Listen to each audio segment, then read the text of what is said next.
Hey everybody. So today I want to talk to you about analyzing visual arguments. And so when we're talking about arguments, this entire semester has been about what does it mean to argue and how does that look, different methods. We started talking about the different appeals of arguments, ethos, pathos, logos, and kairos. And we talked about using appropriate sources, appropriate credibility, uh, evaluating our criteria, identifying what it is that we're trying to say in our argument, what points that we're trying to make, and identifying which of those points are the most important and how those points reflect what it is we believe about a certain topic. That's our criteria, that's the evaluation. And so today I want to talk to you about analyzing visual arguments. And so when we're talking about analyzing visual arguments, have you ever heard the expression, a picture is worth 1,000 words? Well, that's especially true when it comes to argumentation. And so you could analyze any sort of visual, whether it's a meme or a political cartoon or something simplistic like that, where the message is pretty straightforward and not too hidden.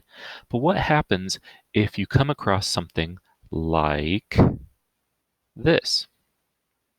One of the most famous photographs in the last several years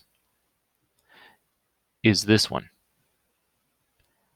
How does this paint an argument? How does this express an argument that the photographer is trying to make?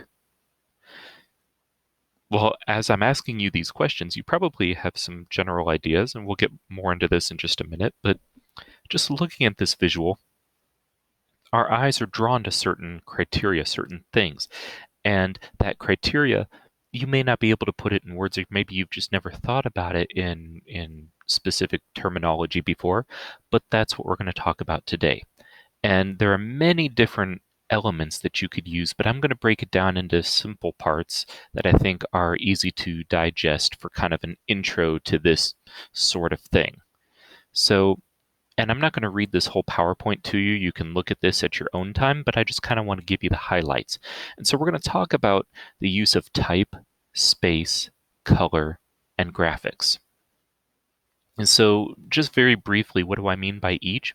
Well, the use of type is the words on the page. What do they mean? What are they saying? Not just what are they saying, but how are they written? I don't know if you know this or not, but the different fonts that you see on your computer have different uses, different purposes behind them. For example, Times New Roman, which is the font that I always ask you to write your papers in, is designed in what is called a serif style. And what that means is you see these little hooks at the end of the T or the end of the N, the end of these letters, those little hooks are the serifs. Why those exist, why those are there, is not to make it look pretty, although that is a side effect of it, but really the way that our brain reads information is it flows from one word to the next. And so these little hooks at the ends of these words, like at the end of this T, it flows into the I, and then this hook at the end of the I at the bottom flows into the M, which then flows into the E, and so on and so forth. And it's kind of like reading cursive. It helps our brains to read large chunks, large chunks, of information in a quick and easy manner. It also looks very professional. Now, a sans serif, the word sans actually means without. So when you say sans serif, what you mean is we know that the word serif represents those little hooks. The word sans means without, so what that means is without those little hooks, like an Arial font. Now, this is easier for smaller chunks of information, smaller words, phrases, slogans, things like that. It makes those words, those individual words, pop. But if you were to try to read an entire novel written in this kind of sans serif font, it would actually tire your brain out. Which is why when you read a novel, they're all written in this serif font, this Times New Roman typically, or Courier New. And then you also have what are called specialty fonts or decorative fonts. And these are things like this cursive font, this kind of onyx font. Those are just to make those words pop, and you only ever want to see you only ever want to use those in very small pieces. Okay, things like names or uh, company titles, things like that, something to really make it pop. And so you'll see this uh, wedding invitation is it combines a couple different fonts. We have a specialty font with the names because it wants the names to pop and wants them to look pretty. But it also has this serif font for the information because there's a lot of information and it wants it to look professional. So that's the use of type. Okay, the use of space or layout is how those words are put together on the page. Do they look cluttered? Do certain words pop more than others? Do certain pictures pop more than others? Is there a lot of empty space, or is it too cluttered? For example, these posters are from my classroom. You turn in homework, you get better grades. Notice that this picture looks just like a U-turn sign.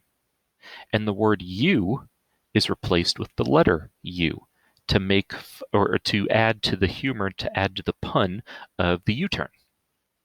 You turn in homework, you get better grades. Notice that this is using a sans serif font because it's smaller bits of text. Notice that the use of space, all of the white space, all of the negative empty space is pretty much filled, but it doesn't really look cluttered. As opposed to this poster where a lot of the space is filled and it does look kind of cluttered.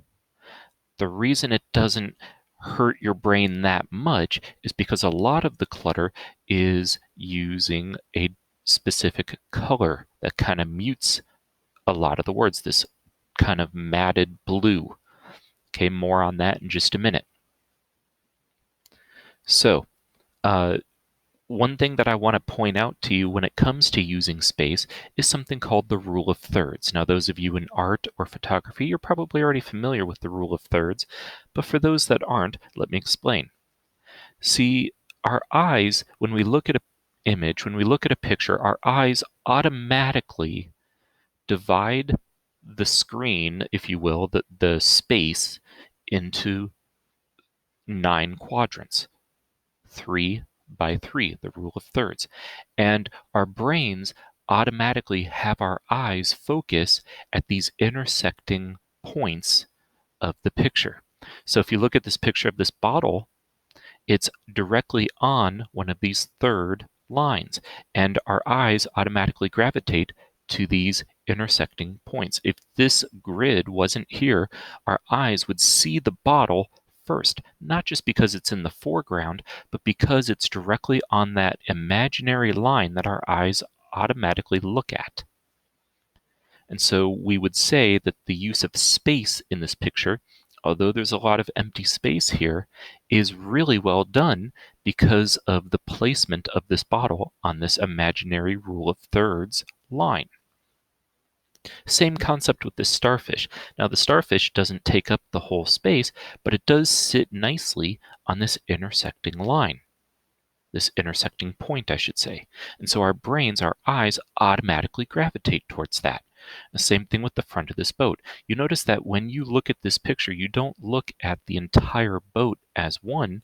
You don't even look at this engine. You look at this point right here of the boat because that's where our eyes gravitate towards first. Not because it's in the foreground, but because it sits on this imaginary line. That's the rule of thirds. So the use of color. Different colors do different things. Now, the color could be used for aesthetic reasons, in other words, to make you feel certain emotions. Darker, drabbier colors like grays and blacks and toned down, matted colors will typically have a sort of tone that is kind of reserved or serious or just kind of depressing, if you will. On the flip side, colors that are functional or decorative. Look at a sports team. You know, if you're a Dallas Cowboys fan, and they're sending out a flyer talking about the Dallas Cowboys, think about what colors they would use. They would use blue, they would use gray, because those are the colors of the Dallas Cowboys. Sometimes those colors have a specific purpose. For example, a stop sign is red because red is a very bright, bold, vibrant color that stands out in a sea of cement or gray buildings or grass or trees. Red pops. Okay, so keeping those things in mind, you have the use of type. In other words, the words on the page. You have the use of space, how the things on the page are put together, how they're organized. Does it look cluttered? Does it look simplistic? Does it look empty? You have the use of color. What are the colors trying to demonstrate? Think about if you're putting together a brochure or an invitation for a kid's party. What kind of colors are you going to use? You're going to use bright, vibrant colors. If you're putting together a brochure for like a dance party, a rave, a techno thing, something at the club, you're probably going to use psychedelic colors. Okay? And then you have the use of images and graphics. Now, you're not always going to have all four of those things in a visual argument.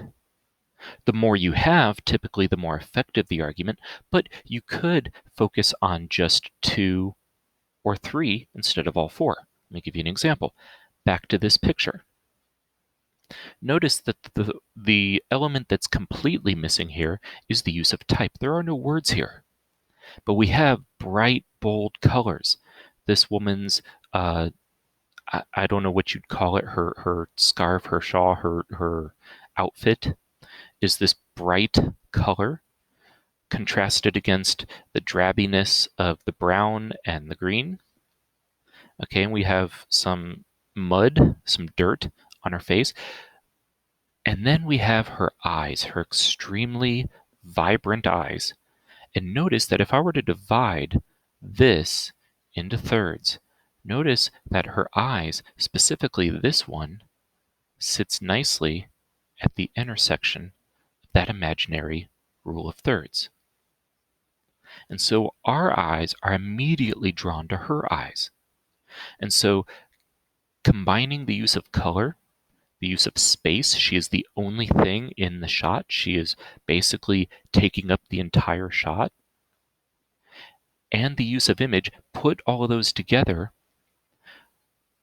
What kind of story does this tell? Look at her eyes. Our eyes are drawn to her eyes for a purpose. The photographer framed it that way on purpose. Why? Look at the expression on her face. Look at her eyes. Look at the shape of her clothing. What is she trying to say? What message do you think that she's trying to convey to us? There's a lot of different possible answers for that. And so putting that all together, I'm going to talk about this in a separate video because I don't want this video to get too long. So look for part 2 in just a moment.